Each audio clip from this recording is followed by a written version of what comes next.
इस वक्त खैबर पख्तूनख्वा में क्या हो रहा है? सियासी फ़ज़ा इस वक्त गैर मामूली है और कशीदा नज़र आती है। इल्ज़ामात और बायबी महाज आराई से गुजर रही है और ऐसे में गवर्नर राज की बातें भी की जा रही है। जी हाँ, गवर्नर राज इसी सूबे के गिर्द उसकी बहस जारी है। सख्त बयानात, ताकत के इशारे सियासी माहौल को मज़ीद भारी बना रहे हैं। सीनियर तज़्ज़ियाकार एहतशाम उल हक साहब हमारे साथ मौजूद हैं। एहतशाम साहब, अस्सलाम वालेकुम और सुबह खैर। सर, सबसे पहले तो ये बताइए, गवर्नर राज के हवाले से क्या अंदर की खबर है? देखिए, दो तीन चीजें तो बड़ी क्लैरिटी के साथ वाज़ेह हो गई हैं। फैसल, जिस तरीके से पार्लिमानी मिनिस्टर हैं तारिक फजल चौधरी, जी।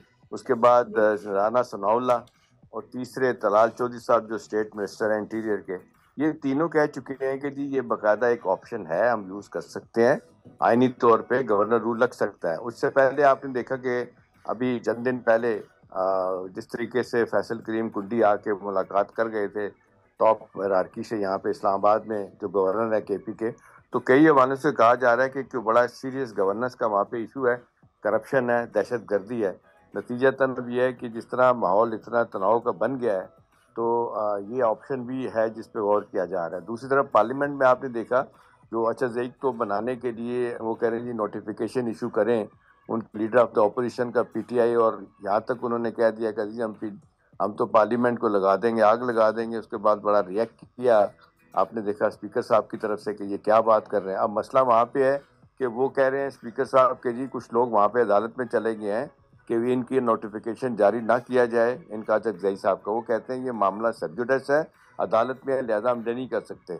इधर से ये फिजा उनकी वजह से ख़राब हो रही है, उनके सख्त तनाव की वजह से। ऊपर से आप देखें केपी के जो चीफ मिनिस्टर हैं सुहेल अफरीदी, उन्होंने तो धमकी दी है, उन्होंने कहा जी लगा के देखें, फिर आपको हम बताते हैं कि आप कहाँ खड़े हैं। तो सूरत हाल तो फैसल अब वाकई जिसको लगते हैं बहुत सीरियस हो गई है, और अंदर से जो इतलात आ रही हैं, खबरें तो यही है कि हुकूमत को ये करना पड़ेगा। हुकूमत ने कहा है कि ठीक है, अगर ये कोऑपरेट करने के लिए तैयार नहीं, अगर ये कहते हैं कि जी हमने डायरेक्ट बात करनी एहतशाम है साहब, इससे अफगानिस्तान के आपको साथ। नहीं लगता कि मामलात मजीद बिगड़ सकते हैं? हमें ये पता है कि पीटीआई क्या करेगी। पीटीआई कोशिश करेगी कि वो एहतजाज की जानिब जाएं, वो एक दफ़ा फिर से इस्लामाबाद आने की कोशिश करेंगे, पूरे खैबर पख्तूनख्वा से लोगों को जमा करेंगे, पूरे मुल्क से भी कोशिश करेंगे। हम इस वक्त पॉलिटिकल स्टेबिलिटी की बात कर रहे हैं, which is directly proportional to our economic stability as well. At this time हमारा फोकस तो सिर्फ ये होना चाहिए कि खैबर पख्तूनख्वा के बॉर्डर्स के थ्रू जो दहशतगर्दी पाकिस्तान में आ रही है, जिससे हमें नुकसान हो रहा है, उसको कर्ब करें।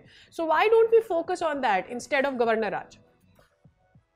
देखिए सादिया, सवाल तो आपका बड़ा अच्छा है। अब इसमें भी दो ओपिनियन है ना। अब अच्छा। पार्टी के अंदर जो एक बड़ा ग्रुप है बैरिस्टर गौहर का, वो तो मामलात को ठंडा करके चलाने के हक में है, और पार्टी के वो लोग जो जिनको ये समझते हैं कि हमने निकाल दिया लेकिन सियासी तौर पे बड़े मुतहर्रिक है, उनमें अपने देख लें फवाद चौधरी को देख लें, और इस तरह जो एक जेल में बैठे हुए हैं अपने शाह महमूद कुरैशी, और तीसरे वो भी आजकल जेल से निकल आए हैं लेकिन उमर रसीदा हैं, परवेज इलाही जो चीफ मिनिस्टर रहे हैं पंजाब के, वो तीनों इनको मशवरा दे रहे हैं कि जी जो तरीका आपका है ना, you won't be able to get any relief unless कि आप ये जिस तरह के आप बयानात आप देते हैं, जिस तरह से शरंगेज बयानात देते हैं, इससे तनाव पैदा होता है।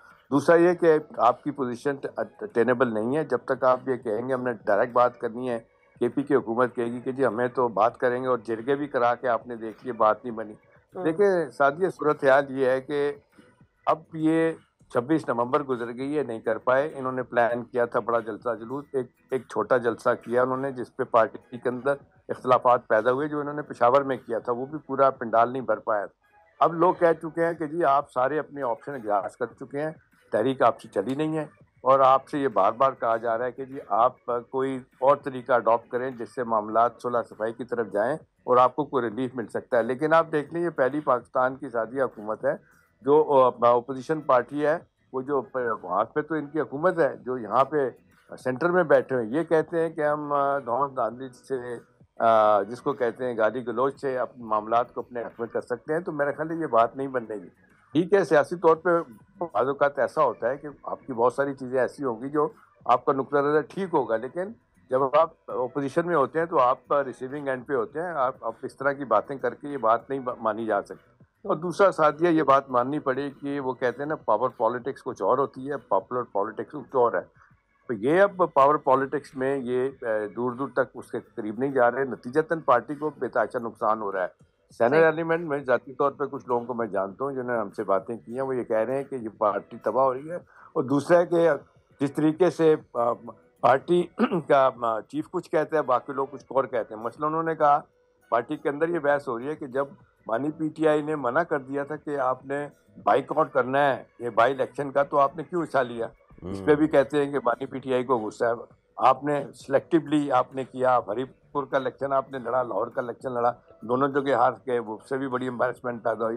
तो मेरा ख्याल है जब तक के बानी पीटीआई सादिया ये अपने अख्तियारात को निचली सतह तक नहीं देते, सेकंड थर्ड टीयर नहीं, यही मामला होगा। हर बात में ये बात होगी जी बानी पीटीआई से पूछ के बताएंगे। आपने बड़ा सवाल उठाया था कि जी हम हुकूमत नहीं बनाएंगे, ये सुहेल अफरीदी ने आके, और 3 हफ्तों के बाद इन्होंने 2.5 हफ्तों के बाद हुकूमत बनाई, जब तक कि हमें मिलने की इजाज़त नहीं जाएगी। भाई लोग पार्टियां जेल में जाते हैं, नवाज शरीफ साहब गए जेलों में गए, जरदारी साहब गए, बाकी गए, क्या इसका मतलब है कि हर चीज़ रुक जाती है? मेरा ख्याल है ये जिस तरीके से ऑपरेट कर रहे हैं सुसाइडल है उनके लिए भी और मुल्क के लिए भी ठीक नहीं है। अब देखना यही है कि इस लड़ाई में किसका नुकसान होगा और अल्लाह माफ़ करे फिर सूरत-ए-हाल किस तरफ जाएगी।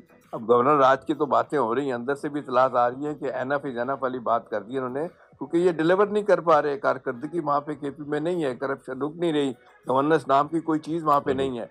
पार्टी के अंदर इख्तलाफात है, कैबिनेट के अंदर इख्तलाफात हैं, कोर कमेटी में इख्तलाफात हैं, पॉलिटिकल कमेटी में इख्तलाफात हो, तो ऐसे तो you won't be able to achieve your objective. बिल्कुल ठीक है, आप बात करें, मामलात को हल करें। बिल्कुल ठीक है। Thank you so much Ehtesham साहब, बहुत शुक्रिया आपके वक्त के लिए। सब्सक्राइब करें और बेल दबाएं ताकि कोई खबर रह न जाए।